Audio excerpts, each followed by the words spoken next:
다들 안녕하세요. 프로토 91회차 토신 정보방 환급 인증합니다. 당첨금은 세후 금액인 거 알고 계시죠? 다들 아시겠지만 한 경기 취소되어 당첨금이 반토막 났지만 그래도 당첨 모두 축하드리며 오늘 경기도 분석 시작해보겠습니다. 금일 첫 번째 경기 포항 스틸러스 대 인천 유나이티드 분석 시작해 보겠습니다. 포항은 지난 라운드에서 김천과 비겼지만 1위를 유지했다. 그러나 한 경기를 덜 소화한 울산이 승점 3점 차로 추격 중이기에 안심할 상황이 아니다. 그래도 인저리 타임에 수차례 골을 터뜨려 승리하는 등 시즌 출발이 좋다. 감독으로서 능력에 의문부호가 붙던 박태학 감독은 태아 드라마라는 별명을 얻었고 정재희와 김인성은 커리어 최고의 활약을 하고 있다. 인천은 지난 라운드 원정 경기에서 강원에 대패했다. 전반 상대 외인 스트라이커인 야고를 막아내지 못하며 사고를 허용했다. 그로 인해 3경기 연속 승리를 추가하지 못했고 중하위권으로 추락했다. 때문에 이번 라운드 결과가 중요하다. 포항에 패하면 하위권 추락도 가능하기에 반드시 승점을 따내야 한다. 문지환과 은폭후, 이명주 등이 중원을 유지하며 상대를 막아내는데 집중할 것이다. 인천의 승리를 본다. 인천은 지난 라운드 원정 경기에서 너무 라인을 올렸다가 쓴맛을 봤기에 포항 상대로는 삼성과 최종 수비의 간격을 좁히며 상대의 공세를 막아내려 할 것이다. 수비적으로 나선다면 김동민과 요니치, 김현수 등이 조르지를 거칠게 저지할 수 있다. 제르소가 빠른 발과 강점인 돌파를 앞세워 역습을 이끌 것이고 제르소와 천성훈이 해결할 인천이 승리할 것이다. 금일 두 번째 경기 전북현대 대 대구FC 분석 시작해 보겠습니다. 전북은 광주와 서울을 연파하고 하위권 탈출의 신호탄을 쏘아 올렸다. 개막 이후 6라운드까지 1승도 따내지 못하며 최하위까지 추락했었는데 페트레스쿠 감독이 자진 사임한 이후 박원재 대행이 팀을 잘 정비했다. 아직 감독 선임이 되지 않았기에 이 경기도 대행체제로 나설 것인데 송민규와 이영재, 전병관 등 지난 라운드에 골을 넣을 선수들은 물론 티아고와 문선민 등이 공격적으로 골을 노릴 것이다. 대구는 최원권 감독이 사퇴한 이후 처음으로 나선 경기에서 대전과 비겼다. 박용희와 안창민 등이 기회를 받고 나선 경기였는데 원하는 승리를 따내지 못했다. 에드가와 세징야가 모두 부상 중인데다 바셀루스의 공백도 있었기에 골을 넣을 선수가 없었다. 그래도 빠르게 홍익대 출신 박창현 감독을 선임해 분위기 단속에 나섰다. 전북의 승리를 본다. 지난 라운드의 징계를 마친 김진수가 돌아오며 팀 측면이 다시 활기를 찾았고 송민규와 문선민, 이영재 등이 중원과 측면을 오가며 기회를 만들 수 있다. 대전은 김진혁과 김강산 등이 수비에 치중하겠지만 역습으로 상대 수비를 무너뜨릴 공격 자원이 없다. 홈의 이 점도 살릴 전북이 승리할 것이다. 금일 세 번째 경기 수원 삼성 대 경남FC 분석 시작해 보겠습니다. 수원은 지난 라운드에서 지지 대더비를 승리하고 리그 선두로 올라왔다. 무패팀인 안양을 원정에서 상대했기에 고전이 예상됐는데 전반 두 골을 몰아치며 리드를 잡고 완승했다. 김영과 뮬리치 등 염기훈 감독이 신뢰하는 공격수들이 나란히 골맛을 봤고 김주찬이 측면을 지배했다. 아코스티가 팀을 떠난 이후 손석용과 함께 측면을 책임지는 김주찬인데 위력적인 돌파로 상대 수비를 공략했다. 경남은 지난 라운드에서 이랜드를 잡고 중위권으로 올라왔다.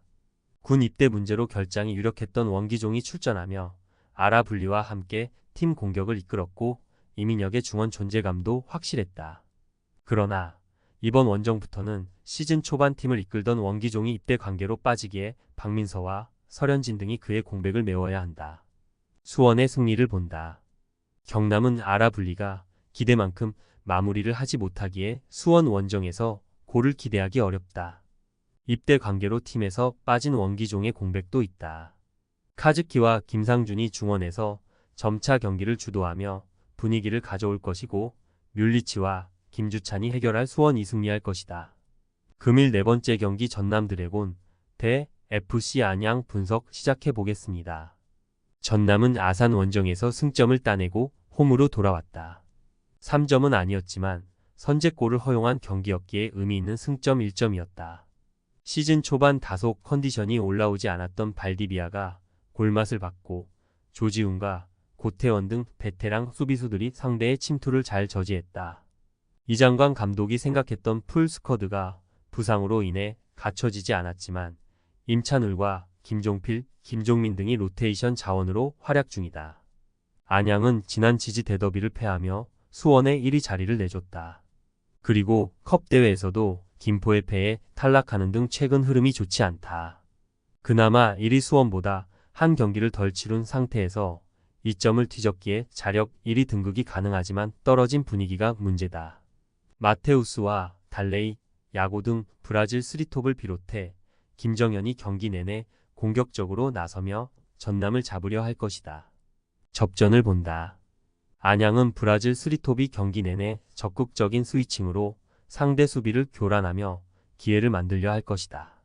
그러나 홈에서 안정적인 경기력을 보여주는 데다 조지훈이 중원에서 상대 침투를 저지하며 고태원이 수비 라인을 지킬 전남이 쉽게 실점하지 않고 경기를 풀어나갈 수 있다.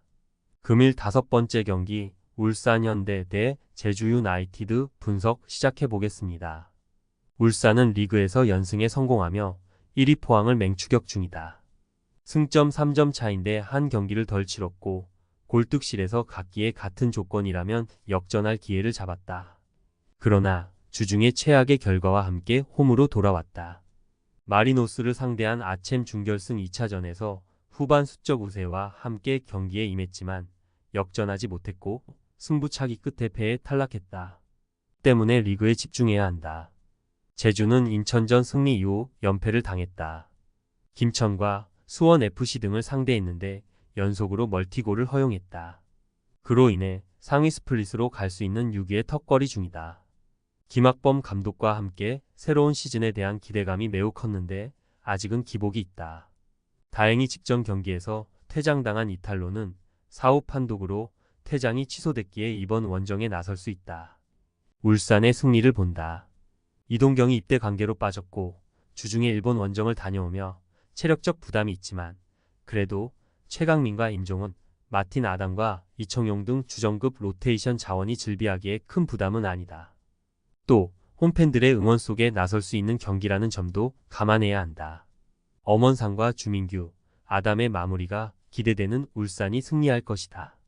금일 6번째 경기 충북 청주FC 대 부천FC 분석 시작해보겠습니다. 청주는 최근 흐름이 좋다. 컵 대회에서는 일부 리그 팀을 잡고 다음 라운드로 진출했고 리그에서도 원정에서 성남을 잡았다. 후반 교체로 들어온 파울리뉴가 멀티골을 터뜨렸고 홍원진과 김선민 등이 중원을 잘 지켜냈다. 장혁진이 버티던 중원에 가세한 베테랑 볼란치 김선민이 특유의 투사적 움직임을 가져가며 팀에 큰 힘이 되고 있다. 부천은 부산에 패하고 원정에 나선다. 전반 인저리 타임에 넬손 주니어가 골을 터뜨리며 동점을 만들었는데 후반 상대의 연속골을 내줬다. 때문에 이번 원정에서 승점을 따내며 반등해야 한다. 원정이기에 무리한 운영보다는 넬손과 정호진이 수비에 치중하며 경기에 나설 것이고 카즈가 중원에서 수비 보호에 집중할 것이다. 바사니와 루페타 등 역습을 이끌 선수들도 풀타임을 소화할 것이다. 접전을 본다.